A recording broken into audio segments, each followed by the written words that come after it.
Thank you, Brother Hopewell. We're going to move on. Chapman. Thank you, Brother Hopewell. I've been speaking a lot, and I was laughing because Simba articulated some of the things I was going to say. The main thing, Rotendo, I was hearing you speak. First let me say, Tinashe, thank you very much. I read your articles, man, and I appreciate all the enlightenment you give us on the financial sector. Fortunately, I don't have anything else to add or to question you on the financial sector, so I'm going to go straight to Rotendo. When you talk about human rights abuses, and you talk about you made a comparison that I think is not only very immature but very offensive to millions of people around the world, and that was the Holocaust. You compared sanctions to the Holocaust and used immigration process as the sanctions removed 3 million people. If you understand immigration policy and foreign policy in a developing economy, you understand why immigration is important. The reason why the UK just signed a deal with Kenya on nurses as part of a trade agreement. If you really look at this globally, you understand why this is critical. Governments that have, modernized governments, governments that are economically developed, a better quality of life, a better quality of work, innovation, and modernization are some of the biggest key factors why people move from one country or one part of a country to another, which is why we see even in Zimbabwe, rural migration into the urban areas. And then the urban areas become very heavy because there's seeking jobs. Comparing the Holocaust, personally, I think is very shameful. But the reason I believe that we are in the challenge we are right now, which I didn't hear you really mention, was a failed judicial system. We really have a very rotten judicial system at the core, and where a lot of these things could really be addressed in Zimbabwe if we allow the judicial system to do its job and actually apprehend people and not really pick sides. And the unfortunate case here would be highlighting Hopewell's very case as part of that failed judicial system, where a constitution supported him. And these are the real issues that really surround a lot of the things you're talking about. And so if you're saying we need to trust ourselves and really police ourselves, evidence shows that that hasn't happened. As recent as just in the last few weeks, that has not happened at all. So I'm very disturbed by what you're saying and the people that you're sharing this information to, because personally, I apologize if I sound offensive, but it's disturbing. I want to quote something that I researched very quickly. Hope when I'll be done. When I wrote this thing for the Human Rights Repertoire, which is neither here or there, one of the researchers that I found, and I'm not a journalist, I'm not a human rights lawyer, I'm just a business guy, a citizen who's generally concerned about my country and my people and the governance of it. And from January 2019 from January 2019 to May 25th, 2020, about 14 months, 15 months later, there were a total of 275 recorded cases of torture by police that have been documented in Zimbabwe. And there were 40 cases of abductions. No one was arrested. Including lists of perpetrators and police officers from various groups. I compiled this over a tremendous amount of information just in the last 2 weeks. So if you're saying this hasn't been tested, hasn't been tried, and all this other stuff, it can't be tested by the Zimbabwean judicial system because it's proven not to work. And that's the whole point here. So SADC itself was just questioned, I know that he wasn't speaking on behalf of SADC, but even they themselves couldn't even help their own colleagues in Mozambique. Rwanda had to come from outside and send troops in because we were busy sucking our thumb in SADC. So these sort of things, I really question and encourage you to be very cautious in the way you're wording this, especially in the Holocaust, because if you compare the Holocaust, I would compare it to Gukurahundi.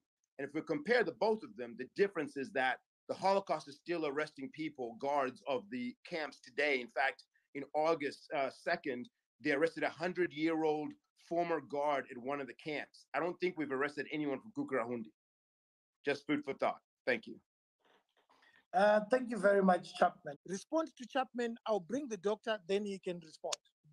All right. So Chapman says to me that I shouldn't be using the word Holocaust because that is an insult. What Chapman needs to understand is that a Holocaust is a crime against humanity. It is a crime against humanity that included the very same things that are happening in Zimbabwe, people being killed by thirst, hunger, and deprivation of medication, but also they were eliminated by a gas. Now in Zimbabwe, people are dying as we speak because of being deprived food, water, healthcare. They are dying as we speak because of not having economic opportunity. And that in its own respect, because it is intentional, it was anticipated by the sanction senders, is genocide. Just because it's not 6 million of our people that have died does not make it any less of a crime against humanity than the Holocaust. So when you say to me that no, the Holocaust is not similar to what's happening in Zimbabwe, you need to understand what is the Holocaust in international law code. So that's the very first thing.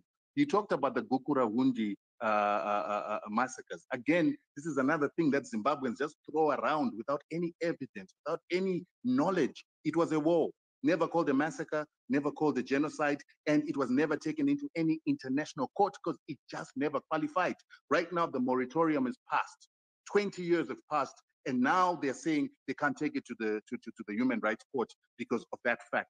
We are going with sanctions to the international community. We are going with sanctions to the UN. We lobbied government for years to say, stop politicizing the fight against sanctions, legalize it, make it a human rights issue, make it an international law issue, approach the multilateral institutions. They've done that. Why didn't the Gukurahundi people do it? Because there are 6 independent international reports, including the CIA, that says that it was not a genocide, that says that 20,000 people did not die, that puts the numbers at about 3,500. I want to stop you there.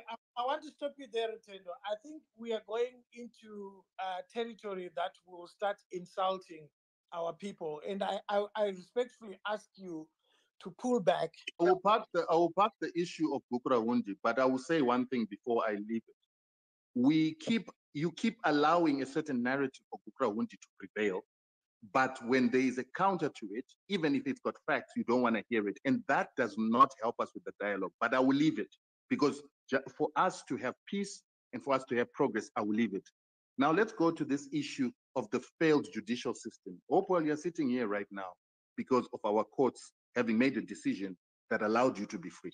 You had an opportunity to go. Not correct. That's not correct. That's not. I want to correct you there. I spent 85 days in prison for something I did not do. I was charged under a law that does not exist. It was a court in Zimbabwe. It was the magistrate in Zimbabwe who said that law exists. My co-defendants right now, Fadzai Mahere and Job Scala, are still being prosecuted using a law which the High Court then said it does not exist when I took my case on review. So don't use me as an example. How did you get out? I have actually persecuted. How did you get out? How did I get out? I got out on bail. Yes, and the bail you were given by who? You gave yourself the bail. Rutendo, that's not even logical. It's becoming very infantile. No, guys, the question is important. I'm trying to verify that. Was it our courts that gave you this bail? Or was it a due process of our... Hold on, Hopewell. Hold on.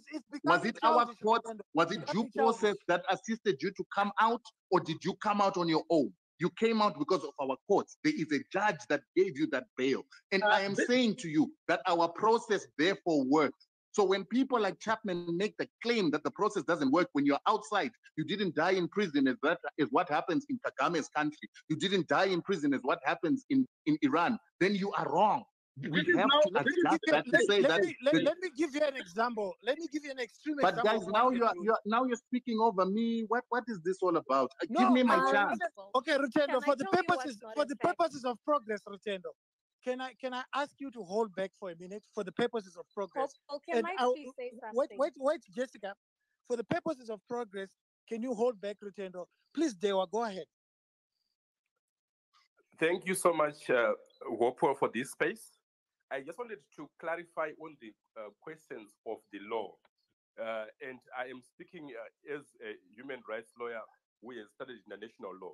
So the thing is, when we talk of injustice and lack of due process of law, if someone is arrested arbitrarily and is denied due process, that is a violation. So in the case of a journalist, in the case of Wopo or Jacob, if they are arrested and they spend 24 hours in jail and spend 40 days, 80 days, 85 days, it does not therefore mean that at the point of release, it does not mean that there has been due process of law, because their freedom has been violated from day one, from the outset. They should never have been arrested in the first place.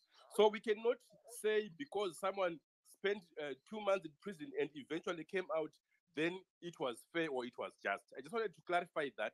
Thank you so much. I'll make submissions on the subject later on, if allowed by the host. Thank you, Hopper. Thank you.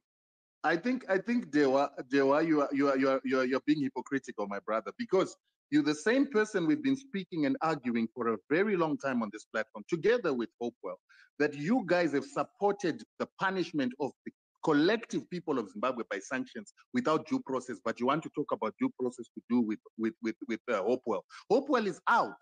He was out after some days in prison. But right now, we've got 20 years of the Zimbabwean people being collectively punished without going to court. The Zimbabwean people being collectively punished by a crime against humanity. And our courts let Hopewell go. The Americans and the Europeans have not let any Zimbabwean go off the sanctions list while perpetuating a crime against humanity, depriving people of water, depriving people of food. That, I think, is disingenuous. And let me just continue with my issue that I wanted to finish with our brother Chapman. And move forward. Can you continue with your response to Chapman? Yes. So that we let me continue with my response to Chapman. And please, Hopo, just let me finish. Even if you don't agree, just let me finish. So you said that there was a failed judicial system, Chapman. We've addressed the Holocaust, which you are wrong. The failed judicial system. Hopewell is out today. Pastor Ivan is out. Fadzai Mahere is out. If our justice system did not work, these people would be rotting in prison. And some of us even believe that they should be rotting in prison in the aspect that they support a crime against the Zimbabwean people, they perpetuate propaganda against the nation, they are treasonous to the nation. But those are our feelings. But that doesn't make it right. Justice allows them to approach the courts, to be heard, to get representation. I heard that you say 200 counts of torture and abductions have been reported in Zimbabwe. According to you, a report is tantamount to guilt. I am telling you that in South Africa right now, 60,000 cases of rape are thrown out every single, every single year. And only 1% of them end up being prosecuted successfully because a lot of those are lies. We have got the Americans having made an allegation that the Iraqi people had weapons of mass destruction and they had evidence to it. They killed 600,000 people and it wasn't proved. What I'm trying to say is allegations, especially in an environment where we've got MDC supporters who support a crime against humanity upon their own parents, their own children. You cannot trust those people's opinion. You cannot trust what those people say unless it is tested through due process. And policemen only prosecute, take a case to a prosecutor when they've got enough evidence. If you make a claim that you've been abducted or you've been tortured when it's not true, what's supposed to happen? Itai Dzamara, we're told that he was abducted. Right now, the evidence is coming out that the Canadians killed Itai Dzamara. But you guys don't want to hear about that because it doesn't suit your narrative. It doesn't suit the American narrative. But we know that they tap the communication of our government. All of those countries, they tap the communication of our government. If Itai Dzamara had really been killed by the government of Zimbabwe, they would have released their taps that they tap. They would have gotten their best investigators to come into Zimbabwe and to investigate. Vanadewa are here. Okay, Rutendo, you talked about making allegations without evidence. We don't have the evidence of what you're saying. So let's move on. I do. I've got prima facie evidence. I've got prima facie evidence. That's why I made a video. No, please provide the evidence and we can have another space on that. I'm happy to have another space on that. But for the purposes of our progress, Zekete,